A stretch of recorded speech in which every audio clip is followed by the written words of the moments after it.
day, everyone. A lot of people here, panelists, and a lot of listeners and audience. So we'll be starting in another 1 minute.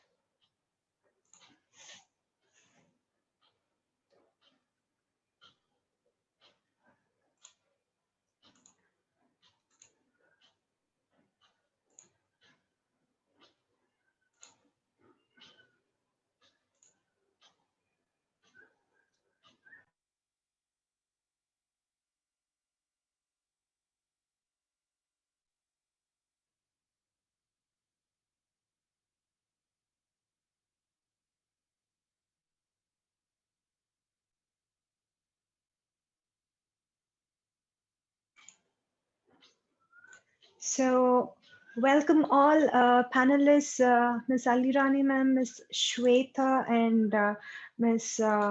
Anusha. We welcome you all. So HealthX is a complete healthcare hub which operates with the objective of driving solution for the existing hitches and nurturing futuristic advancements in the healthcare industry. So before we start, let me show you a small video.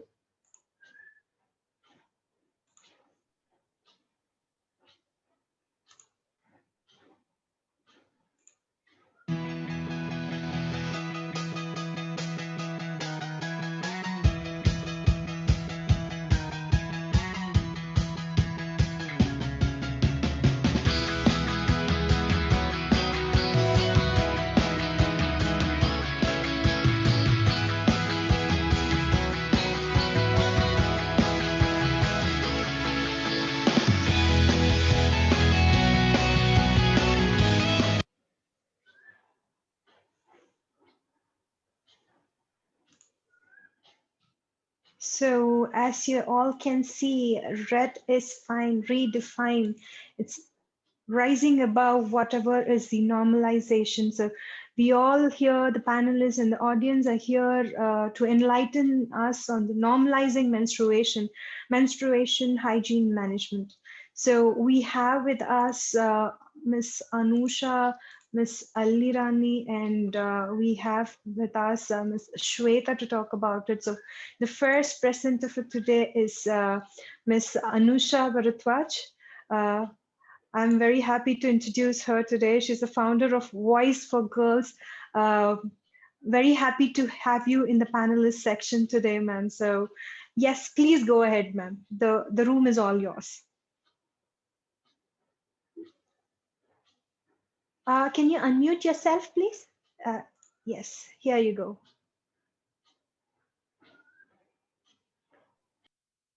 Hi. Can you also enable me to show a presentation, please? Sure, I'll make you the co-host. Yes, just give me 1 minute. Here you go. Okay. So, hi everybody.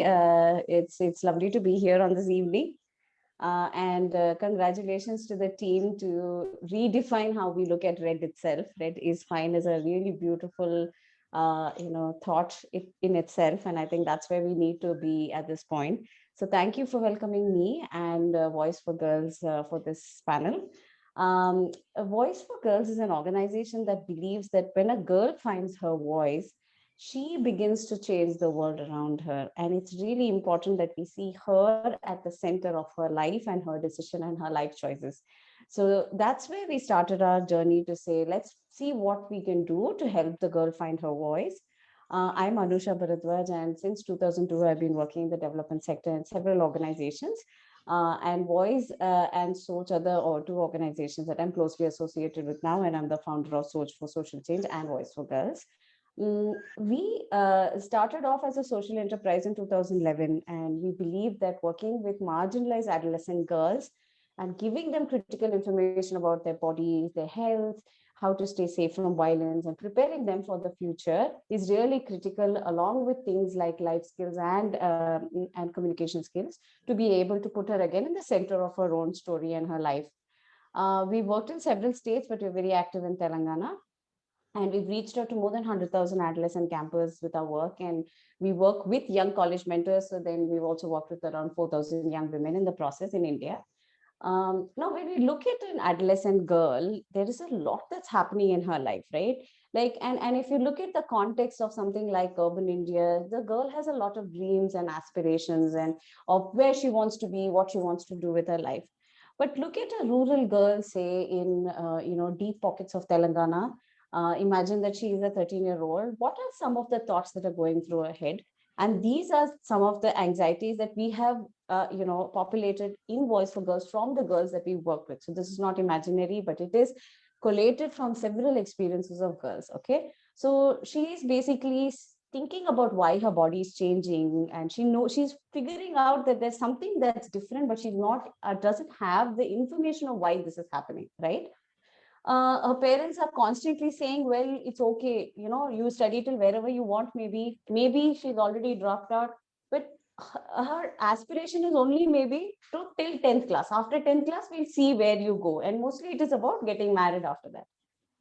And in her mind, she's thinking, I want to be like the boys in the community, or the her own brothers, maybe, because they have a lot of freedom. Okay, they can dress the way they want, they can go out whenever they want. That's what they constantly say, that they can do what they want. They have mobility, they have a bike maybe, and they're able to go out and access the world. Her mother is constantly telling her, learn how to cook, learn how to manage the household, and that is what will help you in the future. Maybe her uncle, maybe a neighbor, maybe somebody is looking at her a certain way, or is touching her inappropriately. She doesn't know why that's happening, and most times she feels she is the reason why it is, and she's very scared about talking about this to anybody else. And this constant worry that the parents have, if there is a girl in the house, that where will I get the dowry from, how will I get her married? So this is also running in her mind. And if there is less food in the family, there is this notion that the men and the boys need it more because they are growing up and they will need more food. So she's probably feeling, hungry most times. And she has an older sister who's already 17, and she's already married maybe and already has a child. So this is what a 13-year-old is going through.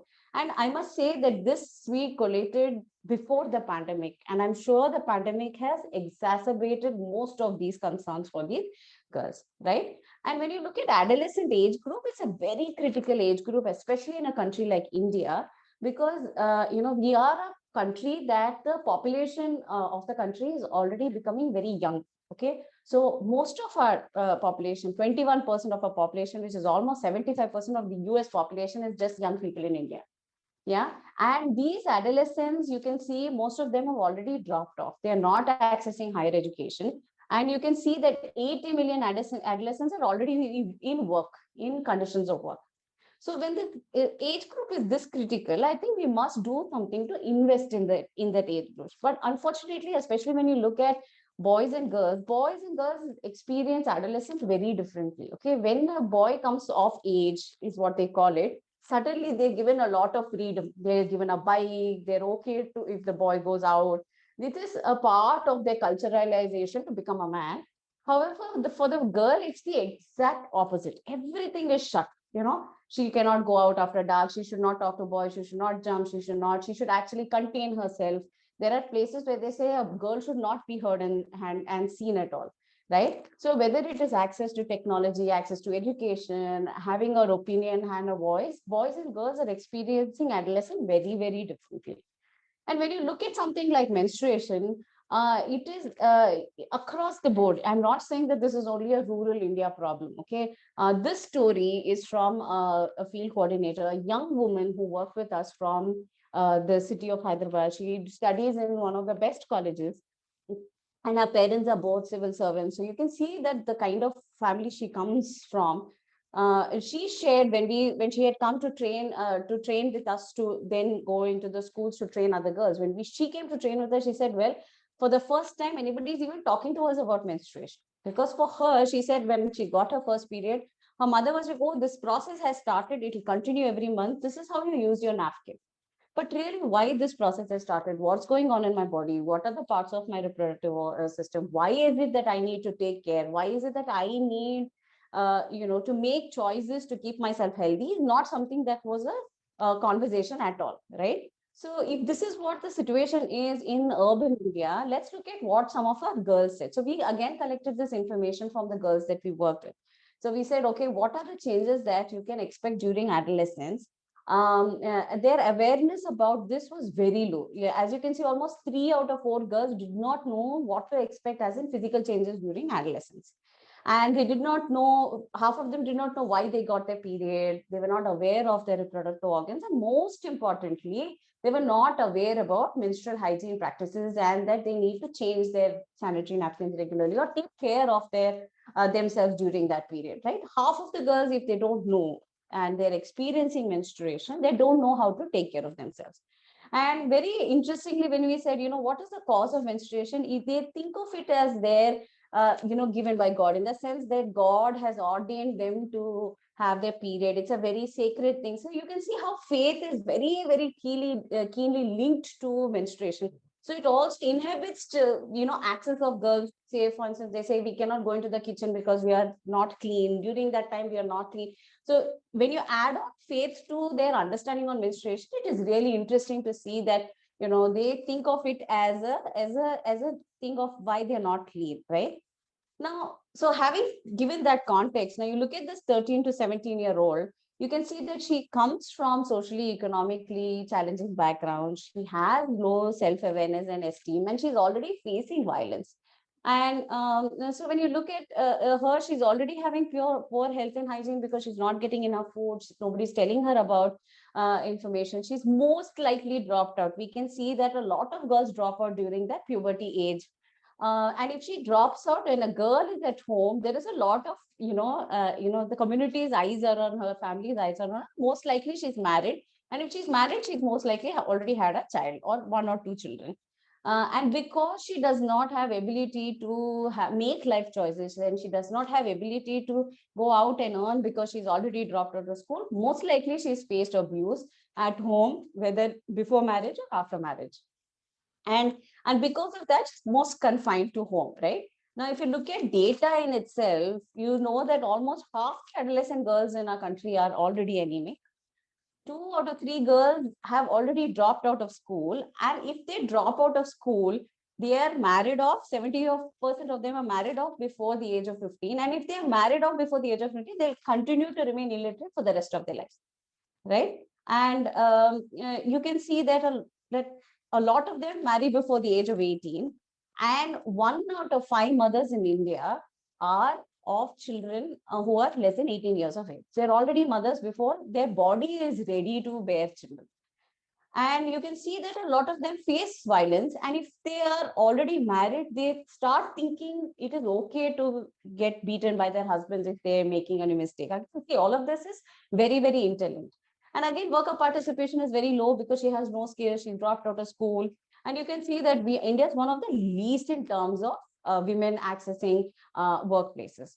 And children who are born to such mothers are malnourished. So 80% of children in India are malnourished who are under age of 3. So the cycle will never break unless you try doing something to break this circle, right? And that's where I think an organization like Boys for Girls comes in, because we are coming in at that critical age to be able to do this work. I'm going to try and play this video. If it doesn't play, I can just go on. Just let me know if it plays, yeah? Can you hear? Yes, I cannot hear, but the video is playing. I don't know how to then do the video. Ma'am, you just need to, before sharing, you just need to like click on the, okay. Can you start it again? Okay, No? it's not, no. Okay, so I can just not do that thing. So what we do is look at girls and work with them and give them skills to be able to take charge of their futures. That's really our vision, that girls are able to take charge of their future. Only then, like you see the cycle, they'll be able to break it and make decisions for themselves. Yeah, and we do this by having them come to programs and camps and programs that we run, where we teach them about critical knowledge. When I say critical knowledge, health, safety, rights, and future planning are our main topic that we help the girls understand.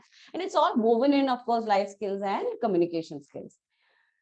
We have several programs. One, we work with the girl for almost a 30-day period over a year, but we're looking at the girl, understanding what's happening in adolescence, what is gender, what is sexuality, why it's important for her to know this information, why it is important for her to understand how to plan her future and career.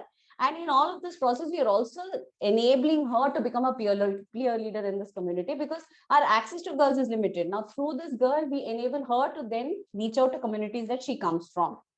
And we've seen that, especially attitudes around menstruation have increased by almost 100%, right? Or their increase in knowledge about sexual and reproductive health is almost 86%, which is huge. That means their knowledge before and after the camp is very, very huge. And we've continued to reach the program to several 100,000 girls in the program. But we also believe that we need to talk to the boys. See, the conversation is very incomplete if you don't have boys in it. And when we say boys, we also teach boys about, sexual reproductive health. So we are talking about to the boys about how growing up, what does it mean to grow up, what are the changes they can expect in their body. But at the same time, we're saying, well, if you're experiencing all this, let's look at what the girl is. So we are also teaching the boy what is menstruation, what are menstrual hygiene products, because we believe that then they become gender advocates. We've had boys who come to our program who've gone home and spoken to their mothers about using the sanitary napkin. They've spoken to their older sisters to say, it's okay, you don't have to have a code word. I remember this boy who said, you don't have to have a code word. It's a very natural and normal process. Let's just talk about it very openly. Right. So, but also they become a gender advocate by understanding that adolescence and growing up is so different for the girls.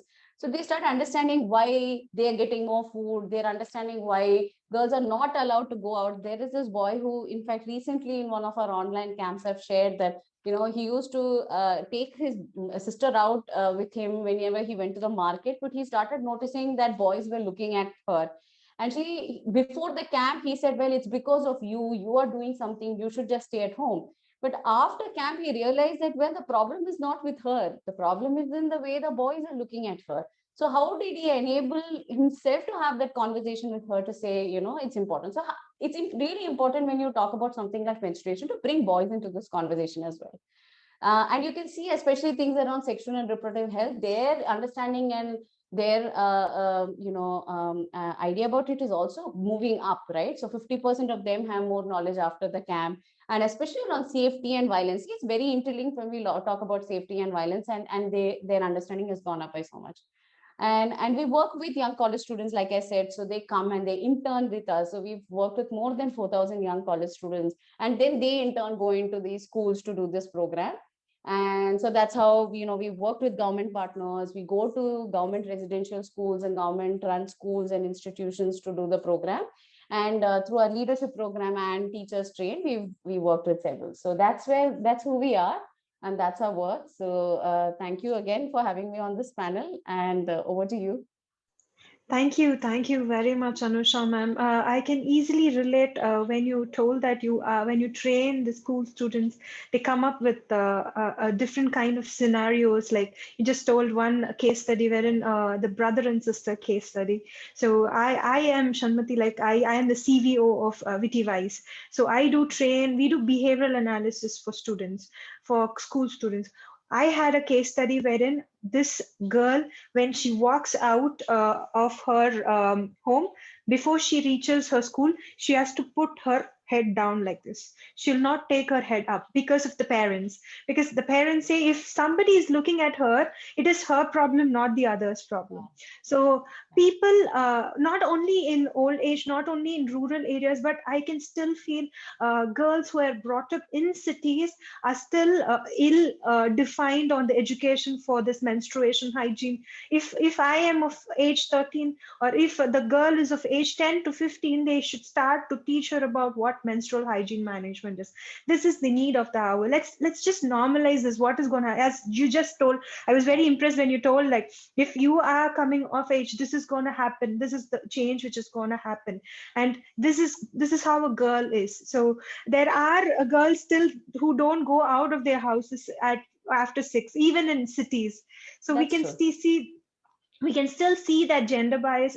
I would not say this is gender bias. It is more of a fear community, wherein when you start looking at this age 13 to 17, it is inbuilt in a girl, adolescent girl age. So she is not only physically, as you said, it is not only physical pain, or it's not just about the blood. It is no more people just don't know, like, why can't you say blood? I'm just bleeding. It is very normal. So it is a normal thing which happens to a woman. So women are these two words, I would say, bleeding during your menstruation and sex, these two words are ill used by a female. So I would say not only the girls, it is of young or youth, everybody. So it is, let's just normalize this, because it is part of life. We have to go through this as women, and as men they will have to understand this. Thank you very much, Anusha ma'am. You have Thanks, shared a lot Shanmati. of insights, and thank you for coming in the panel today. Thanks, Shanmati. Over to you. Yeah. So the next speaker for today is Ms. Alirani Balaji, CEO and founder of Yuga Foundation. So I welcome Ms. Alirani to, yes, just a minute. Ms. Alirani, are you there? Okay, yes. Wonderful. Just a minute, ma'am. I'll share your presentation. Is the presentation visible? Yes? Okay, wonderful. Please go ahead, ma'am. Yes. Good evening to all. I'm so happy to meet you all today. Thank you for giving this wonderful opportunity. Thank you. Am I audible? Am I visible?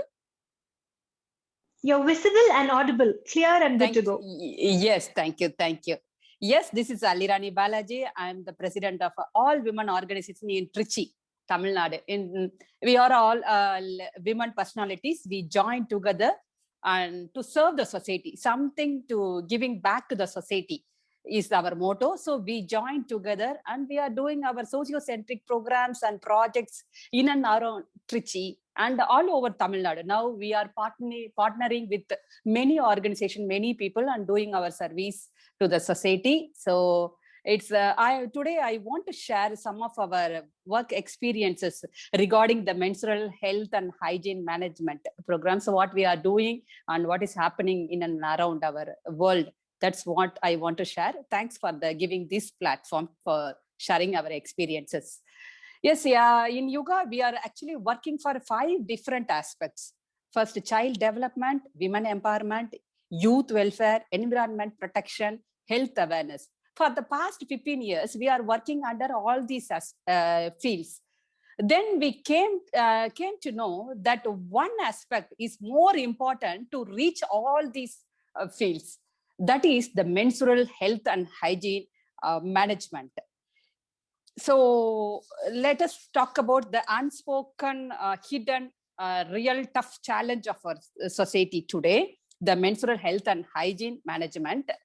So yes, we all know that periods, blood, menstruation, pains are all in hidden secrets, even today, even in this 21st century. I'm always wondered, a natural biological process that every girl and woman goes through every month for about half of her life. Why we are not talking about freely or confidently, still we keep it all these things in a secret manner. Menstruation is always supposed to be invisible and silent in sometimes. But even now, menstruating women and girls are supposed to be invisible and silent. Not only in rural places, even in the urban places, we are not talking freely about the menstruation, the health issues. Even we are not ready to buy a sanitary napkin freely in a medical shop. Millions of girls, women are subjected to restrictions in their daily lives simply because they are menstruating. So it is a main health problem due to poor hygiene. During menstruation, the lack of access to sanitary products, the girls are in the world are suffering and they are forced to miss the school and education. So we have to talk and we have to find solutions for this problem. So I want to tell you some experiences of mine. So one of a girl I met in one of our awareness. Usually we are conducting our awareness sessions to the schools, especially in the rural government schools. There I met a girl. One day after finishing our awareness session, that girl cried a lot and came to me and told her story, one of her story. See, nearly 1 month before, she lost her mother due to that menstrual unhygienic practices. So that day we took it as a challenge to us to reach 1 million girls in this in our career. We have to reach 1 million girls to create awareness, to access the best sanitation practices, and how to use all the habits and the waste management, everything, and each and every girl and woman should know. So we took it a challenge in our organization. So in our volunteers, we with our team, with our supporters and guide doctors, we form a team and we are going each and every area and we are doing all our services to the places. I'm here, I want to talk about menstrual health and hygiene management, more than talking about menstrual hygiene management. Because menstrual health and hygiene management, it combines menstrual health management as well as the well-being of a girl, the gender, the education, equity, the empowerment, and human right. So I think the menstrual health and hygiene management is the right word to continue our service towards this problem, the evils of the world. And the menstrual is not only for a girl or a woman, it's a human right. Human rights to access the right places, to get sanitary napkins, to get clean material, to absorb or collect the blood, and to get a safe and secure place to change in privacy. Everything, it's a right for a woman. So we have to find a solution to get each and every girl in the world should access all these resources. So I want to share some shocking facts of today's world. Totally 3.73 billion world in the world. I got a report from the WHO, World Health Organization. There they are telling 52% or 1.9 billion women are in reproductive age till today. And every day, 300 million women are menstruating. On average, a million will spend about 3,500 days during her life menstruating. Totally, 663 million people lack basic access to safe water. 2.4 billion people lack adequate access to basic sanitary conditions. This is the reality of our world. So we have to find really to take immediate steps to make the problem clear immediately. So menstrual hygiene and health management, what are the things we have to do? We have to make immediately we have to work in 4 aspects. Every girl should know all about her menstruation. We should create awareness and we should give the access to find all the sanitary products. As for now, even every girl we are meeting in the school, they don't know about all the safety precautions about the menstruation. So what are the things they are using? They don't know anything. They are using the cloth materials like that only. They don't know about tampons. They don't know about the menstrual cup and all. In recent report, they are telling that cloth pads are the best one for the observing, for the health and everything. So it is better to teach the children to use the cloth pad nowadays. So next slide, please. Okay, these are the things we are conducting more and more awareness sessions to the girls, the adolescent girls. So from 7th standard to 8th standard, we are conducting all the awareness sessions to the government school children. Not only we are creating awareness about menstruation, their body, their biological change they are having. Not only we are preach all those things, we are making them to get, next slide, please. Yeah. Yes. we are making them to get that sanitary pads. We are giving free sanitary pads to the children whom we are meeting, to know about the how they have to use all those things. And we are also teaching that cleaning hands, how to make the after using the sanitary napkin, disposing the sanitary napkins, how they use how they clean their hands and everything we are teaching. And all the materials, here we are showing all the materials we are giving, not only for the school or the girls, we are giving these materials, the safety precaution sanitary kits to the school sanitary workers also, because the girls should get clean and safe and secure toilets. Girl friendly toilets are the most important thing, so we have to make it very clean. So we are giving this one. Next one, please. And this is the condition of the toilet in the school. Some of the schools, here I am giving a small glimpse of the thing we are giving. We have lots and lots of stories and lots of record like this, but here I am giving a decent photo of a school toilet. Next one. So what we are doing, we are constructing these kind of girl-friendly toilets in many schools in and around Trichy, so they can go easily. They don't feel any shame and disrespectful, so they are going freely and whenever they want to change. So we are constructing these kind of toilets. And yes, it is not only necessary to get all the sanitary napkins or products. It is important, very important, to dispose all the sanitary products very protectively. So we are giving these kind of sanitary incinerators. We are telling about the sanitary incinerators and how to dispose the sanitary pads and everything. So these and all the sanitary incinerators we are attaching in the girl-friendly toilets. Another slide. Yeah, this is the school sanitary worker. They are using our products in many schools, and we are going to visit school if they are having some repaired unconditional incinerators. We brought them and make it correct, and again we fixed it in the schools. And this one, we are every month we are conducting workshops for the sanitary workers in the schools. Every month we are conducting. So there we are telling how to clean that, how to make the toilet clean, how to make it very girl friendly. So that things we are teaching them, and we are giving it's a 2 days workshop every month they are conducting. But due to this pandemic period, it is not happening. But again, we'll start our sessions, awareness sessions. And then next one. Next. Yeah.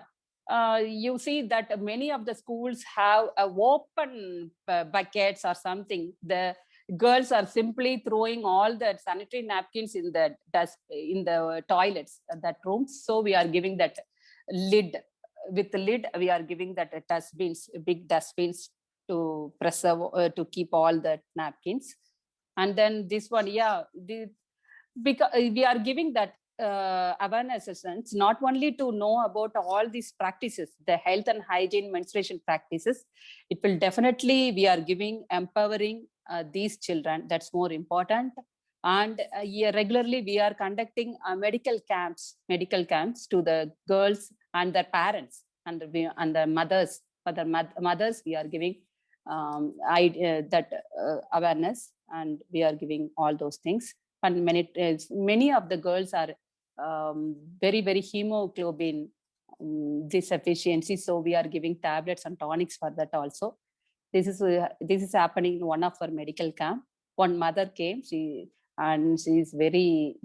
still uses that cloth only she is using. That day she said, we were shocked to know about the reality that day. Then next one. Yeah, these and all works we are doing, continuously doing. And again, our goal is to reach 1 million girls. So we are working on that. Today, I am very happy to share that in Yuga, our volunteers, our supporters, our doctors, we all are come together and take this menstrual health and hygiene awareness drive. as our own goal, and we are working towards that. I think we make sure that the girls learn about periods at the right age. It will definitely help in breaking this taboo, the stigma in our country. So I think today let us all have a dream of a future where menstruation is not as a curve, not a disease, and not a shame, but a welcoming change in a girl's life. And I would like to end this speech with a small request to all of the friends here. Dear friends, let us take this opportunity to voice up, to speak up, to raise our voice, to get all the practices to our girls. So thank you so much for giving this wonderful opportunity. So this is a small word from Yuka. Thank you very much, Alirani ma'am. It is more like you just said a nice statement. Empowerment of students, you just mentioned that. So a lot of people out there in India, we talk about women empowerment. So where does this women empowerment start? It starts from the age of 13. So only when you empower the girl child, that is when you are looking at women empowerment in the future. So only if it starts from a very young age, isn't it?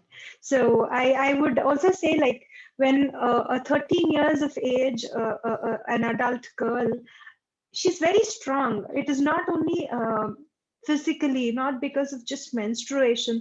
She's very strong here. She's very strong mentally. It is not only, she's not taking care only of her body.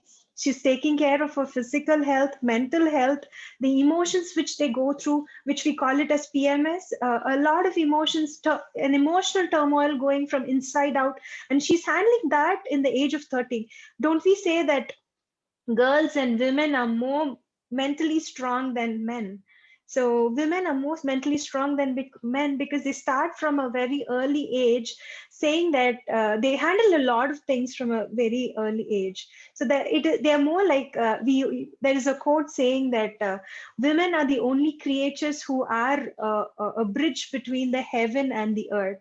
Only we have the advantage of getting a soul from the heaven to get it inside the physical world. So we are blessed, and a very, very, very nice presentation, Alirani ma'am. We are glad to have you in the panel today. So thank you very much. So the next presenter for the day is Ms. Shweta Srinivasan. So she is the Ms. Shweta Srikumar, Professor of Women's Christian College. We welcome you, Ms. Shweta. Yes, thank you. Thank you so much. So I think I'd just first like to inform you that I might need some more time. Like, I think the presentation that I've prepared might go on to 20 minutes, and I just want to know if that's okay. It's completely fine. We're all ears. All right. Okay. Thank you so much. So good evening, one and all. I'd like to begin by expressing my gratitude to Redefine, and especially my former colleague and long-term friend, Ms. Rajashri, for inviting me to be part of this webinar. I'm delighted to have the opportunity to contribute to this ever-evolving and important conversation on menstruation, or to use a word that's less formal and hopefully more familiar to all of us, parents. In fact, I was, very interested to hear Anusha ma'am say that, the title also had that, it's actually can be read as red is fine too. It is something that I didn't notice, at the first time. So it was very interesting for me to notice that. And in fact, that is the gist of what I'm going to talk about also, that red is fine. So I hope that I would successfully make the point by the end of my presentation. So what makes this venture significant for me is the fact that the audience of this webinar is mostly composed of young people. It's my belief that the best way to change the conversation about anything undesirable in our society or culture is to change the way young people think, feel, talk, or act about it. Undoubtedly, there's a lot that is undesirable about the way our society and culture perceive periods. And thankfully, we are a nation that's composed of a large number of young people. So I'm hoping to alter some of your minds about the topic of menstruation today with my talk. So when I heard about the topic of the webinar, I started thinking about what aspect of this topic should I be talking about today. Of course, there are experts on this panel who've done impressive field work in this area and who's given you already, plenty of technical on-the-ground information about the issue of menstrual hygiene and its absence and the challenges that this poses for Indian women at large. But being a professor in the field of humanities, I think what I can do best is to bring in the personal, experiential dimension of this topic into this conversation. After all, I'm a woman, and this is a matter that concerns me intimately and personally. So being invited to this webinar gave me the opportunity to actually do some serious introspection into my own journey as a menstruating woman. So I think I'll begin with that, and I hope what I say will resonate with the women in the audience today.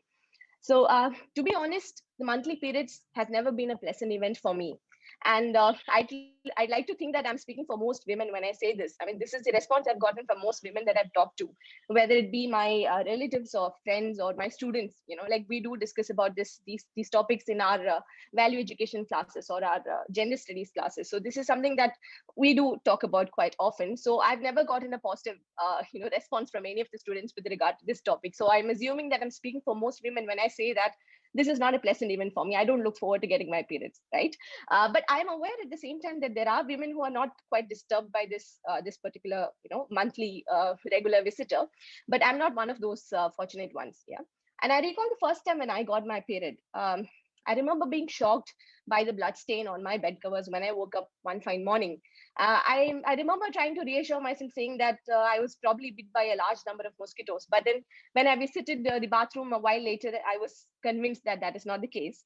I was in class 10 at that point of time. So I was lucky to have some idea about what was happening to me. But that did not help when I saw blood running down my thighs. There were feelings of fear, of shame, of distress, of frustration. And I recollect being teased about it by some older women in my family, not my mother. Thankfully, my mother was not there with me at that point of time. I think I was over at my relative's place for summer holidays or something like that. So I didn't understand what they were teasing me about, but I remember feeling very shameful and very, I remember feeling very unpleasant about the whole event. So that is my memory of the first time I got my period. As a teenager, I remember dreading the incoming of those days. I disliked going to school on the days of my, on the days I had my periods. Now that I think about it, I'm grateful that my uniform included navy blue skirt, so there was no danger of staining my skirt. It was a dark blue skirt, so I'm thankful for that. But yes, I studied in a co-ed school, and it had its own difficulties. I remember getting down from the school bus in the evening and running home without, instead of walking home with my friends, because I hadn't used restrooms the whole day. My mother would make me wrap a cloth on top of my underwear, apart from the sanitary napkin that I was already wearing, due to, of course, fear of leaking or staining my skirt, and also to save me the ignominy of having my skirt soaked in blood, I suppose. Yeah. So using a restroom with all that paraphernalia around my waist during the day was unthinkable, was unimaginable. So I had to wait till I got back home to use the restrooms. Yeah. So periods were never easy for me. They were always a tough affair back then, and it has been that way ever since. But thinking about it now, I wonder whether the fact that periods were and continue to be so very unpleasant has to do with the practical and physical hardships of it alone. I find myself thinking, doesn't it have a lot to do with the stigma and the shame and the silence surrounding the topic?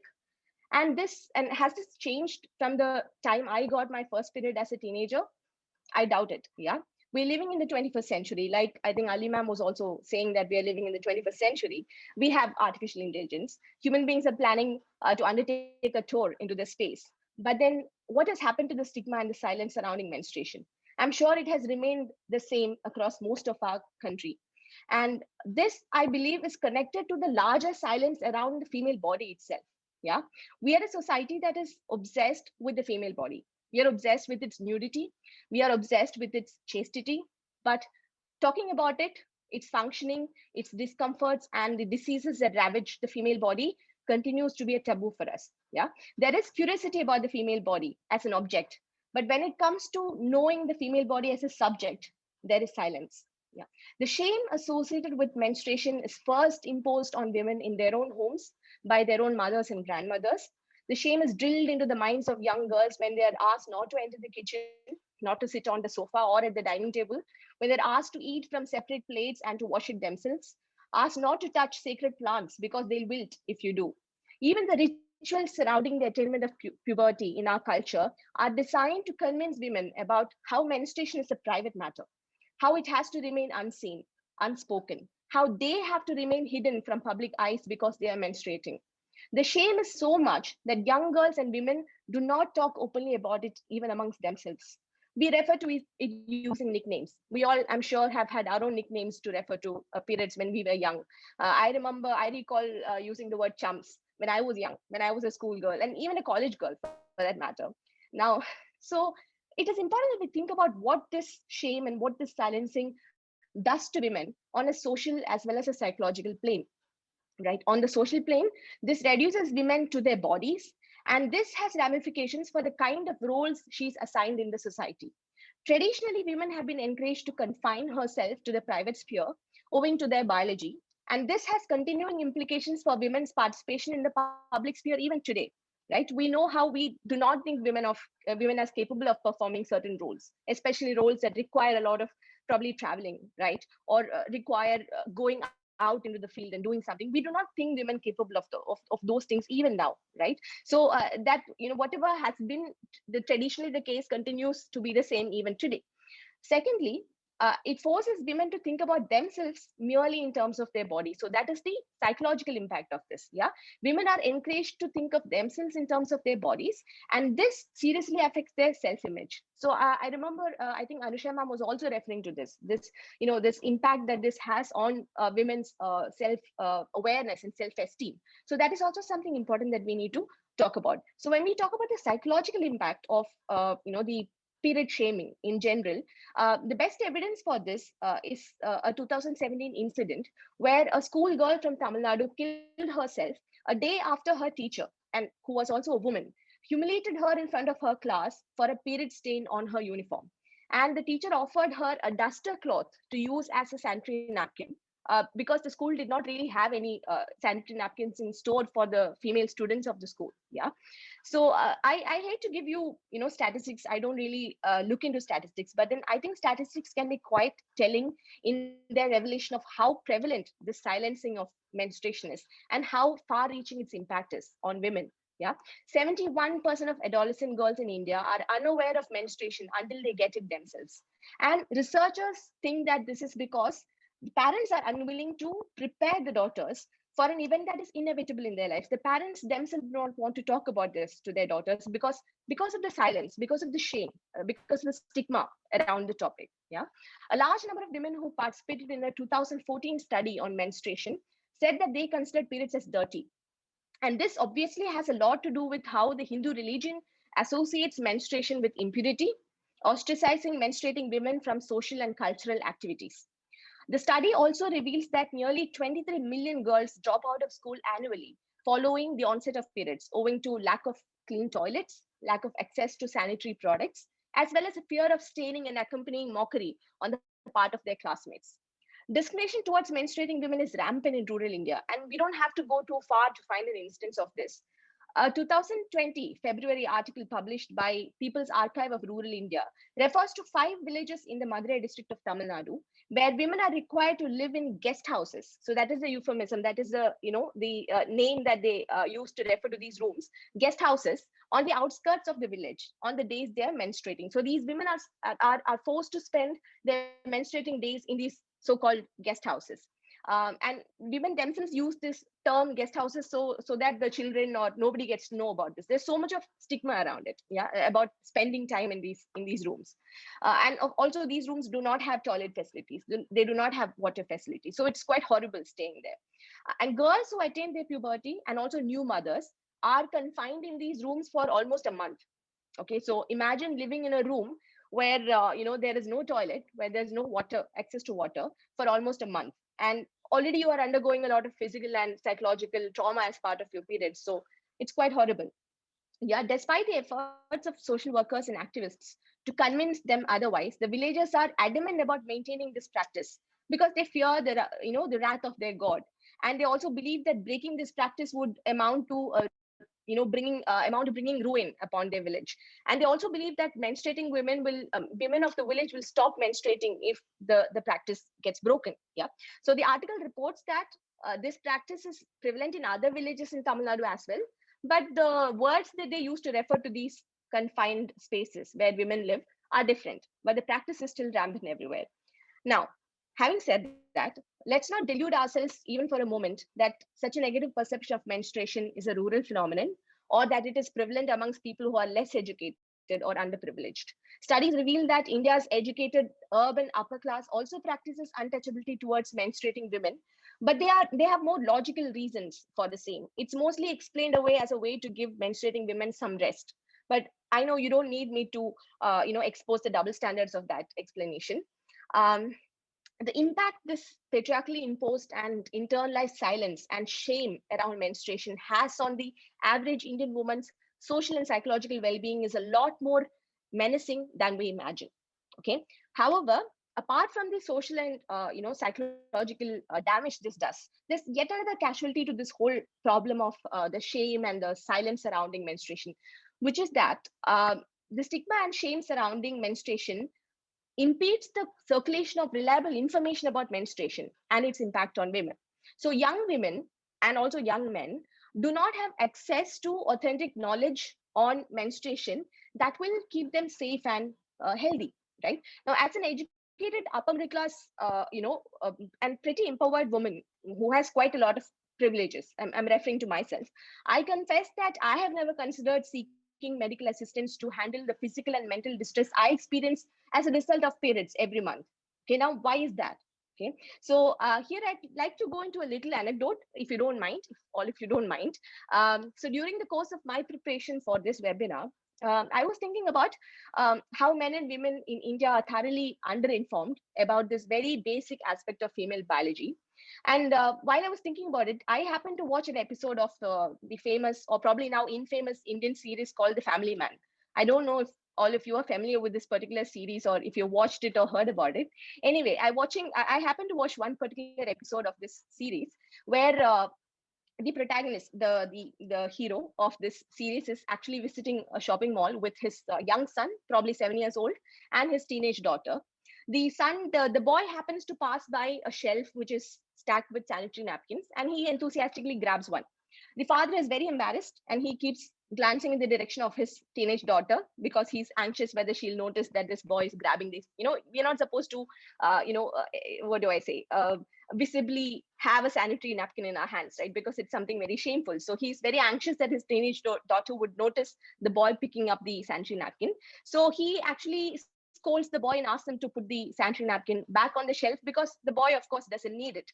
The response of the boy to his father got me laughing at first, and then it got me thinking.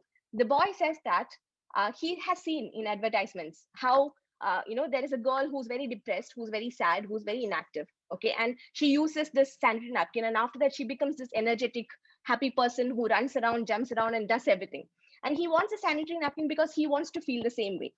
And in case you're wondering why I'm talking about this, the sanitary napkin ads all of a sudden, it is because I think advertisements reflect a society's understanding or attitudes to a particular topic or a particular issue. And the sanitary napkin ads that play on our televisions have a lot to say about our society's understanding of or attitudes to menstruation, right? So there are two aspects to these. If you look at these, how these advertisements depict menstruation, there are two sides to it. On the one hand, there's a lot of silence, there's a lot of secrecy around the topic. So the ads, our society wants to tiptoe around this whole issue of menstruation. They want to keep it mired in secrecy. So if you look at just the names of the popular brands of sanitary napkins that we have, Whisper. Okay, that's self-explanatory. I don't have to tell you about that. Whisper, right? And then look at the other names: Stay Free, Carefree, Cortex. Now, all of them are indirect. All of them are very safe. There's no reference to menstruation. There's no reference to blood. There's no reference to anything. Yeah. Now, if you look at the ads themselves, yeah, there is no mention of the taboo word periods or menstruation, right? We only have indirect references like that time of the month or those 4 days. Okay, that is how these ads refer to menstruation, the whole phenomenon of menstruation. And also, the actual menstrual blood is replaced by this mysterious blue liquid so as to not horrify or offend the sentiments of the audience watching the ads. Okay, so the secrecy is one thing. And secondly, the ads also expose a very problematic paradox in our society's understanding of menstruation. So to begin with, menstruation is depicted in these ads as a very severe problem that stops women from doing almost anything, from pursuing careers. It stops girls from going to schools. It makes it impossible for women to go shopping or to attend parties. So what you see in these ads are women who are unable to do anything because they have periods. Okay, and the simple solution that the ad poses to this problem is using a sanitary napkin.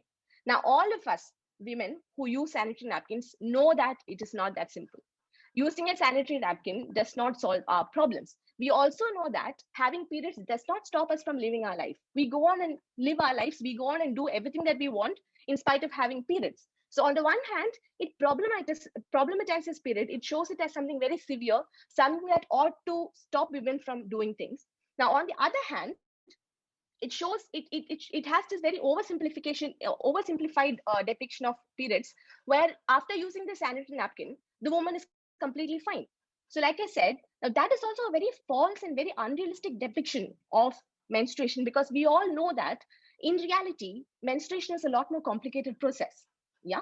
So lack of conversation around menstruation and its accompanying concerns, and lack of access to reliable information on menstruation and menstrual hygiene can have serious physical and mental health consequences for women. And also, we all know that that monthly menstrual episode is very tough physically and mentally. But the ads are quite about all that. I mean, they show it as if the moment you use a pad, you're fine. You have to just fly about like a superwoman. You jump fences. You roll about on the bed. We all know we don't roll about on the beds when we have periods. So what are they showing? So on the one hand, there is this very complicated depiction of menstruation as something which stops women from doing anything, and on the other hand, there's this very oversimplified depiction of periods as something that women should get on with. Just use a sanitary napkin and get on with your life. Don't complain about it. Okay, don't say anything more about, don't speak anything more about. Yeah. So if you're talking about the actual physical and mental health consequences of periods, we know that urinary and reproductive tract infections can impair fertility of women. It can have long-term health hazards like chronic pelvic pain.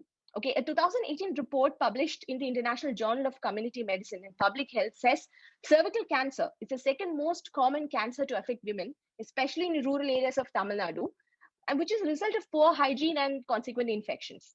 And majority of women, 90% to be precise, experience symptoms of PMS before their monthly cycle. PMS is premenstrual syndrome, just in case somebody in the audience is not aware. Also, 3 to 5% women go through something called premenstrual dysphoric disorder, or PMDD. And this is an emotional, this has an emotional impact that ranges from feelings of anxiety, tension, helplessness, irritation, and occasionally even suicidal impulses. And this affects women's ability to socialize, to work, and even to have healthy relationships at work or at home. So, it is not how ads depict it. Menstruation is not a very oversimplified process. It has its own challenges, physical and mental challenges, which our society does not want to talk about. Our society wants to pretend that either this is something that, that ought to stop women from doing things, or it needs to pretend that this is something that women should just get on with and, go ahead and live their lives and not talk about it, not complain about it. So what I'm trying to say is that menstruation and its associated physical and mental health challenges is an issue that needs multiple and large scale solutions. Okay. And I believe that women are the ones who should take the lead in changing the status quo. And it should begin with our own minds. So women, if you want to make us change, you need to start with your own minds, right? We should take the conscious effort to shed the notion that menstruation is dirty, that it's impure.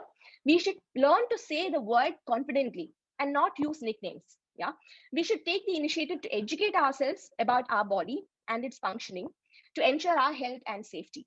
We should talk about our doubts and fears and help each other tackle this whole thing better.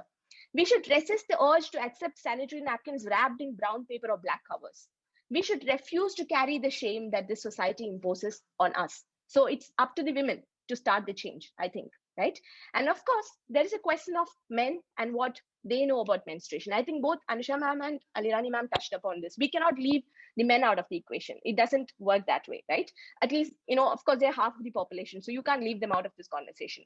Now, it is not surprising to learn that majority of Indian men remain thoroughly underinformed or uninformed about this significant aspect in the lives of the women they interact with. You just have to go and do a simple YouTube search saying Indian men on menstruation, and you get to know their responses. You get to have a pretty good understanding of what Indian men know about menstruation. Yeah, so I suggest all of you do that in case you're doubtful about what I'm saying. And at this point, when I think about what men know about menstruation, the scene that I talked about from The Family Man, the series, also comes to my mind. Now, I'm sure that most men's exposure to the topic of menstruation is limited to watching sanitary napkin ads, or if they're fortunate, the 9 standard biology lessons on reproductive system, which most teachers either skip completely or teach in a very shoddy manner. Yeah, there are many consequences to men being uninformed or underinformed about menstruation, and the most significant one is the kind of impact it can have on their relationships with women, whether it be their mothers, sisters, girlfriends, wives, friends, or colleagues. Being underinformed or uninformed about this would mostly result in men subscribing to and perpetrating the age old stigma, shame, and stereotypes surrounding the issue. Men who hold on to these misconceptions about menstruation can make life harder for women they associate with in innumerable ways. And it is impossible to change the conversation around this issue for the better without the contribution of men. So the onus is not just on the women. Young men too have a social responsibility to educate themselves about the female body and its functions from a reliable source. Now, that is important. You need to educate yourself from a reliable source and in a healthy manner so that you, along with your female counterparts, can be equipped to carve out a future that is just and equitable for every member of the society. So I believe that any conversation around menstrual hygiene would remain thoroughly diminished until and unless we address the shame, silence, and stigma surrounding this biological phenomenon. Yes, it is after all a biological phenomenon, and unless we see it as it is, unless we strip it of the harmful socio-cultural associations it has, achieving menstrual and reproductive health for women will remain a distant dream. We need the society to adopt a balanced approach that neither overestimates nor underestimates the issue. And I hope conversations like the one happening on this platform, ones that engage the young ones of our society, are a beginning. Thank you.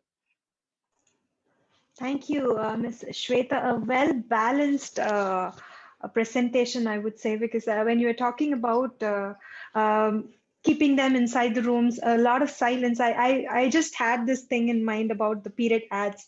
I actually wanted to talk about it because it shows us like a superwoman wherein we can just do anything out of it. So it is more like either it's a superwoman or somebody who can't do anything because they have. So I still remember when I was a kid, I used to look at TVs, and I think the heroines has a very good voice because they wear lipsticks. So whenever you wear a red lipstick, you can sing well. So it is more like the kids are pushed to that thought that when you wear sanitary pads, you are going to like go haywire and you can do anything and everything about it. So wonderful presentation, Ms. Shweta. So we have a few questions from a few of our audiences. So I'll include all the panelists in here. So just give me 1 minute. So the first question goes like this. Yeah, okay, I'll add them to this portal. Just give me 1 minute.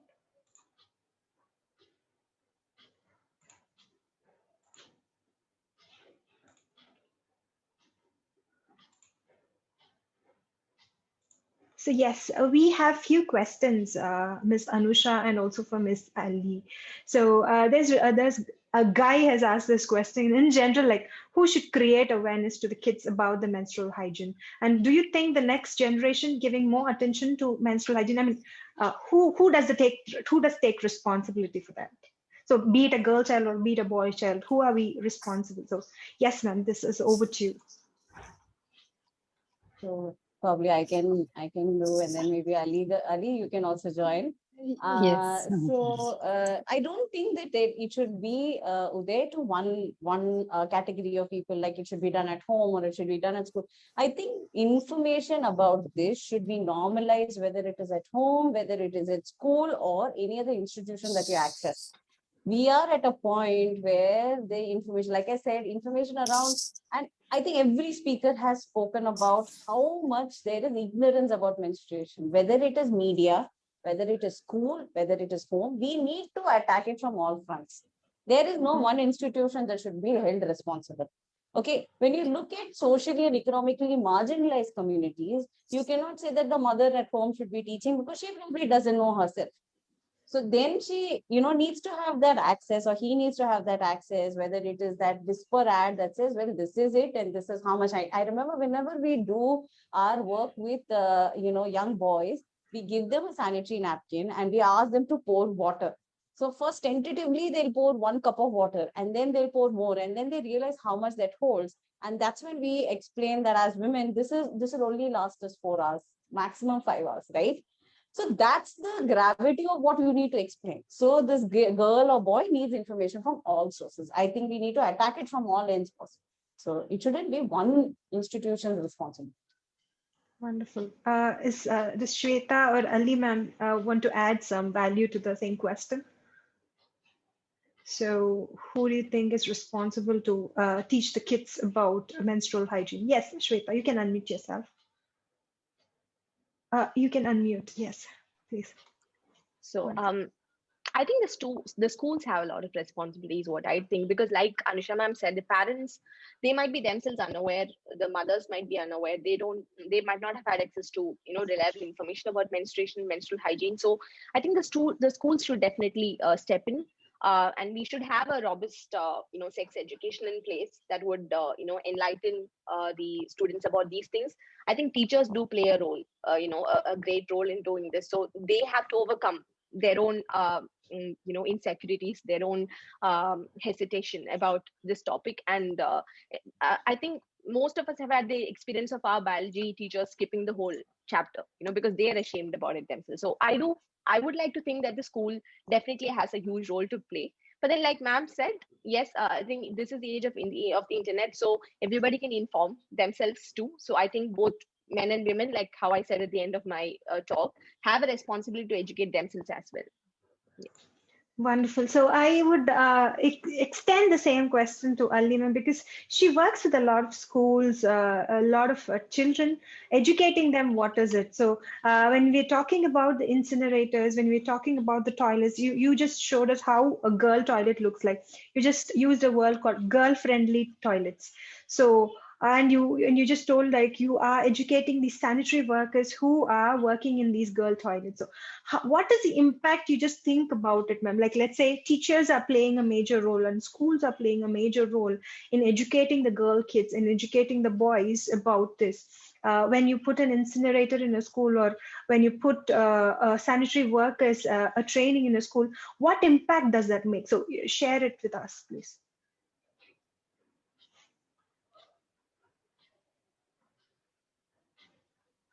You should unmute yourself. Yes. Yes. Yes, from the home, we have to start this awareness. From the home, we have to practice. Even in the home, the elders only doing all the stigma and taboo to the children. They only practice all the don't touch the pickles, don't eat this one, don't take a bath every time. These people give all the false truth to the children. That's more important. And think about the rural children. They don't know anything about it. When we go to the sessions, we have different answers from the children. One girl, she told me that she got some disease. That's why she is having that periods every month. I got severe death. Some girl told me that they have some blood cancer like that. So these kind of things, these people in the house, they are telling all those things. So we have to give awareness from the home itself. So we have to first handle all the mothers. We have to teach all the mothers all the truth and behind the menstrual hygiene practices. So in our NGO, in our organization, we go to homes, and sometimes we tell all the things, all the facts to the mothers. We are sitting with the mothers, and we make a group in the street. All the mothers are invited, and even the adolescent girls also. And we are talking about all the practices, the hygiene practices, everything we are telling them. And the what is the evil, the using of the cloth, the old cloth rags, those we are teaching them. And then we are giving we exhibit all the sanitary products from menstrual cup. Everything we are showing them how to use menstrual cup. Everything we are teaching them. This is one part. And in schools, we are giving all the sessions to the girls and even teachers also. Because as Anusha ma'am told, all the biology teachers skip the subjects. Even they are having the subjects in menstruation in every science book they are having. I think from 7th onwards they are having. But we met one girl, 11th standard. She told me that she didn't know anything about this thing, menstruation, what is periods and everything. So when we asked the teachers, they told that they didn't want to tell openly these kind of things. So they simply skip all the subjects. So we are conducting the sessions to the teachers also. We are doing all those things. And then as you said, that sanitary workers, we are giving all the things, how to use the sanitary incinerators, how to fill up the vending machines, everything we are teaching them. And we are giving that sanitary equipments. So we are not only we are going one visit to the schools and to the places. It is not just giving one session is not enough, because it's a long period of thoughts they are inculcating in them. So we are periodically we are visiting them, and we are again we are telling about them. So then we realized after one year of this kind of creating awareness, then making access to the products, sanitary vending machine through sanitary vending machines and the waste management, everything. Now the school, the girls, definitely we have see the impact, the change in their minds, in their homes also. So I think when we are talking too much like this one, when we are going into the fields and telling all the real things, definitely we'll make change. Wonderful, that's I thought. wonderful. Yeah. So I would say this is more of an old adage. It is like it is a societal pressure which has been imposed in all the human beings. I don't know. I would call it as an old adage. As Shweta was rightly mentioning, people go to their guest houses. But and for the 21st century, yes, of course, a woman's body needs rest, needs some time out. Yes, it is true, but it should not be either this way or that way. It has to be normalized, and that's why we are doing this. It is not going to the guest houses, and it is not like going as a superwoman wearing the pads. So it has to be normalized. So as rightly said, that is one of the, and we have one more person who is asking, why should girls or women wash their hair after their 3 days of period? So is that a taboo? That is an interesting question. So it is more about, I mean, I think it is more about the hygiene, I would say, like keep yourself more clean because you're bleeding. So just take care of your body so that you will feel better about yourself. So you'll not be feeling mushy or something. So this is about me. So I think you are experts. You can just answer the same question. Anybody, this is open for all. This is from one. Yes, Bhavna. yes, sir. As you said is correct. Yes, you said is correct. Because of the clean habit only, we are keeping this thing. And each and all taboos and stigmas are not bad. We have each and every taboo and stigma. We have some science also in that thing. So maybe after taking a bath, after the periods, they are taking the bath because of cleanliness and clean the body. This one. And even to not to go to temples, we have one taboo. Recently, we have a very big issue also. But recently, one lady, she wrote a book. There she mentioned that in temples, we have a lot of energy. It definitely affects the mother's reproductive organ. So there is a science in everything. We have to research all those things. Then only we can find something. But not all taboos and stigmas are good. That we should accept. Yes, very true. Yeah, Yes, Shweta, go ahead. Yes. Yeah, yes. go ahead. So I think she was asking about bathing 3 days after the periods get over. Yes. It sounds to me like it could be associated with some sort of purity, impurity, idea, because taking bath every day during the days of your menstruation is definitely associated with hygiene. You're supposed to take bath at least once every day. I think your body temperature is also quite high, so it might be good for you to take a head bath during the days of your menstruation. Maybe not every day, but probably once in 3 days or something. But bathing after the, usually water is associated with purifying, properties in Hinduism. So bathing after the menstruation might have something to do with, purity, impurity ideas. And also just referring to what, Alima was talking about, going to temples and how that has some scientific explanation. I've also come across those, ma'am, and I'm sorry to disagree with you, but I've heard that there is no scientific basis for that explanation, because some people have come up with these explanations to make that particular taboo look like it is, to normalize the taboo of not going to the temples while you have periods.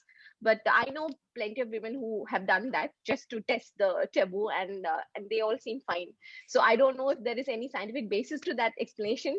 I think it's very important that anything that condemns women, anything that condemns women's body, we have to question that. It's very imperative that we question that.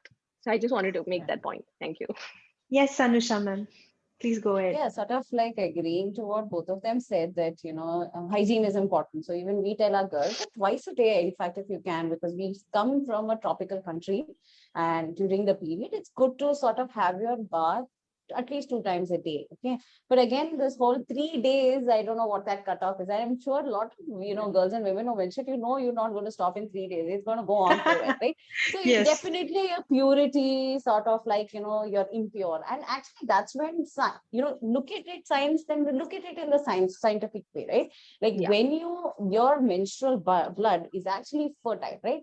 What you need is, if you don't have your period, then your body could be ready to receive a child. So why is it unclean? Why is it dirty? Why is it impure? You go back to that understanding of it. That is what we try and tell our children. Why do you think it is dirty? Whenever they say it's dirty blood, we say, do you think a dirty blood will actually be able to hold a child in? This is something that the body uses to keep the child growing inside your body. So it's not dirty or impure in any way. No, and again, I'm not going to be culturally insensitive to say, you should go to the temple or you should not go to them. But telling the child that you're not impure in itself, you are telling the child that, you should be able to take those decisions, and you take whatever the decision is right for you, right? But that's, I think, where you need to go, that there is energy, there's impurity, you shouldn't touch the tulsi plant. In fact, I have had children who have gone and touched a tulsi plant, and of course, they do it very discreetly, because again, they also understand how to do it under the radar. I think girls and boys of that age know how to do it under the radar, and they come back saying, what, tulsi plant live. So it's not that you touched it and it died. But that's where you need to go and teach them the science behind it. And if you want to teach the science, you teach the science in the way science is taught. Very nice, Anusha, ma'am. Correctly addressed, I would say, rightly addressed, because it all changes with the thought patterns from the parents, So if you happen to say this is pure, this is impure, then that is when we have a curiosity. The kids have a curiosity. The boys have a curiosity. This is going to happen. So the thought patterns have to be changed. Instead of, is it empowerment, or it is a taboo, or whatever it is, the thought pattern, as you said, look at it as it is. Instead of going as an empowerment, instead of going it as a taboo, just look at it as it is.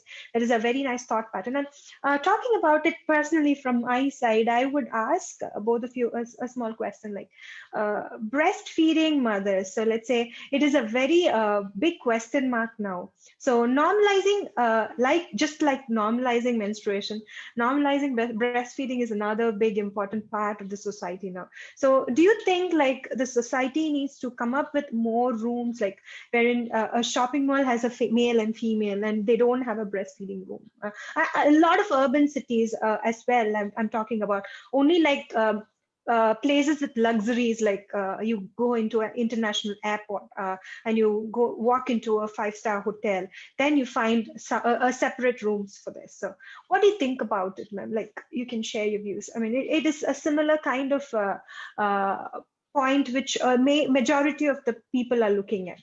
just like menstruation, this is also a point to be I addressed think as well. that's the topic of an entire webinar by itself, right? But I must say that, you travel to rural parts of India at least, you can see that the woman is very easily breastfeeding a child and there's no taboo. I think this is a very urbanized concept and in fact a very Western concept of having, an angst against breastfeeding. You won't find it in rural India. I've seen women, they'll be in a meeting with me and very openly she'll start breastfeeding and there'll be men.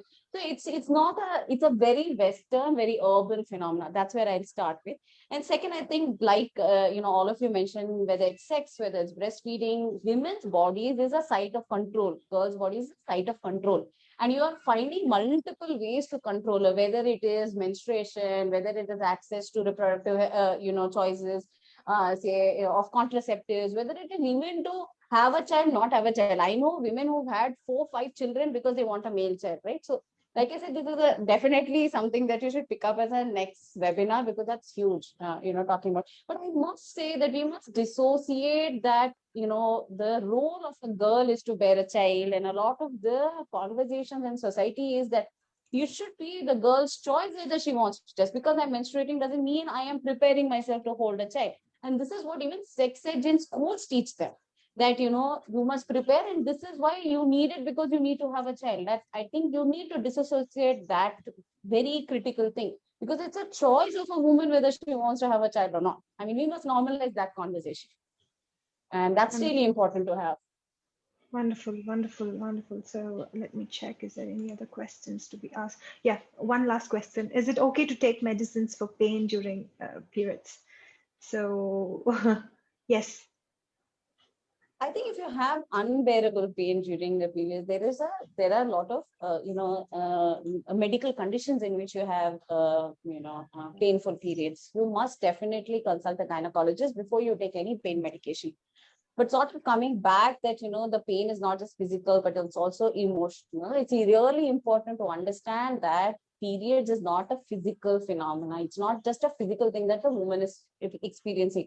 It's an emotion, because hormones are running in your body, you're doing your work, and it's not very, it's I think a point of privilege to say, if I have my period, I need a rest day off, because there is no rest day off. And it doesn't matter whether you are rich or poor, women in the society have a lot of roles to play. Unfortunately, there's not gender balance, whether it is home, so whether it's taking care of children, whether you can't just stop because I have my period and I'm going to go rest. The children need to be fed, the family needs to, and I have to go to work. So there's just a lot around it, right? But to recognize, I think we need to recognize that it is a mental health issue as much. Like, I am going to have periods, I'm going to have that pain, I'm going to feel, maybe, some periods I'll feel very depressed. Maybe some periods, I will not even realize when the period is over. Just having that conversation with the girls and women is important. And if it becomes unbearable that I cannot bring myself up because of feeling, depressed, or then you definitely need a consultation with a medical health professional as much as you need a gynecologist support.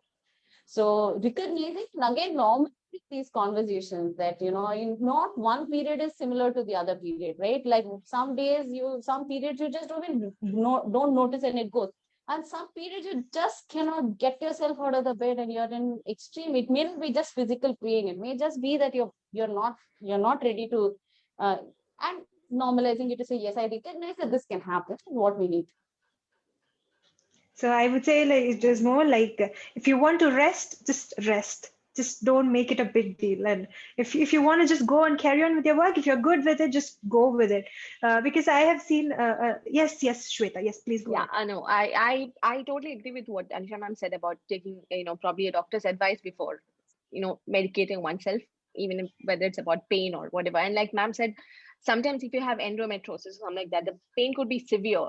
So, we see when we talk about this, the menstrual pain, okay, or pain associated with menstruation in the context of Indian society, we also need to know that we are a society that normalizes, pain, especially when it's experienced by women, whether it be mental or physical distress. We normalize it. So this is important. You need to talk about your pain. And if you want to take a day of rest, probably, I think it's completely fine to tell your family that, I am taking a day off and somebody needs to step in. Maybe not a lot of women have the privilege to do that, but I think it's important to talk about it. I think it's important to recognize it, because even when I take classes, sometimes on the day of my period, I do tell my students that, I'm not able to perform up to my mark on that day.